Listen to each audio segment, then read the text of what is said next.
এই সরকারের মায়া দয়া কিচ্ছু নেই। ওখানে যখন তারা ধর্ণা দিচ্ছিলেন, তাদের যখন অ্যালাউ করেছে বিকাশ ভবন, তাহলে নিশ্চয়ই তাদের হাতে উইপেন্স ছিল না, তাদের হাতে বন্দুক ছিল না, অন্য কোনো আগ্নেয়াস্ত্র ছিল না, সেই জন্য তো সেখানে বসতে দিয়েছেন। তাহলে তারা গণতান্ত্রিক উপায়ে সেখানে ধর্ণা দিচ্ছিল।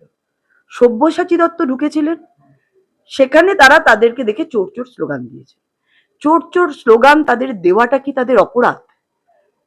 তুমি মহারাজ সাধু হলে আজ আমি আজ চোর বটে, মানে যারা এদের চাকরি চুরি করলো, যারা টাকা নিয়ে নিল, যে টিএমসির শিক্ষামন্ত্রী পার্থ চ্যাটার্জির বান্ধবীর খাটের নিচ থেকে কোটি কোটি টাকা পাওয়া গেল, এত শিক্ষার চুরির জন্য যাদেরকে জেলে ভরা হলো, যাদের বিরুদ্ধে তথ্য প্রমাণ সমেত তাদেরকে ধরা হয়েছে, কেউ বেলে রয়েছে, কেউ বা জেলে রয়েছে, কিন্তু তারা প্রত্যেকেই দোষী এবং তাদের বিরুদ্ধে যথার্থ প্রমাণ রয়েছে।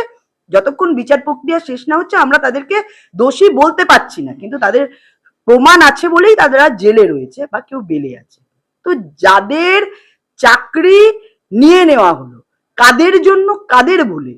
এই তৃণমূলের নেতা, তৃণমূলের মন্ত্রী, তৃণমূলের বিধায়ক, তৃণমূলের কাউন্সিলর, সব তৃণমূলের যারা আছেন তারা তাদের ক্ষমতা দেখিয়ে সাধারণ যে শিক্ষিত বেকার যুবকদের কাছ থেকে, যুবতীদের কাছ থেকে টাকা নিয়ে ওএমআর সিট জালিয়াতি করে যে চাকরির ব্যবস্থা করে দিয়েছিল, তার জন্য যারা সত্যিকারের পরীক্ষা দিয়ে যাদের নাম উঠেছিল তাদেরও আজকে চাকরি গেল 7 বছর বাদে। আজকে তারা কতটা অসহায়, তারা কারোর বাবা, কারোর বাড়ির ছেলে, কারোর বাড়ির মেয়ে, আজকে তাদের স্বপ্ন সমস্ত চুরমার করে দিল একটা সরকার তাদের দুর্বৃত্তায়নের জন্য। সেই জন্য সেখানে তারা বিকাশ ভবনের সামনে তারা ধর্ণা দিচ্ছে। সব্যসাচী দত্তকে চোর চোর বললে সেখানে পুলিশ ছিল, পুলিশ তাদের বিরুদ্ধে স্টেপ নিতে পারতো, বলতে পারতো, থামিয়ে দিতে পারতো।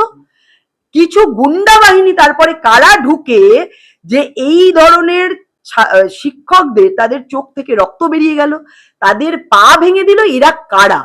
পুলিশ বলছে আমাদের উপর আঘাত পেয়েছে, আঘাত এসছে, তারা ইনজোর্ড হয়েছে, তার প্রমাণ পুলিশ দেখাক। কারা তাদেরকে মেরেছে? এই শিক্ষক যারা ওখানে ধর্ণা দিচ্ছিল তারা, না সব্যসাচী দত্তের গুন্ডা বাহিনী, না তৃণমূলের গুন্ডা বাহিনী?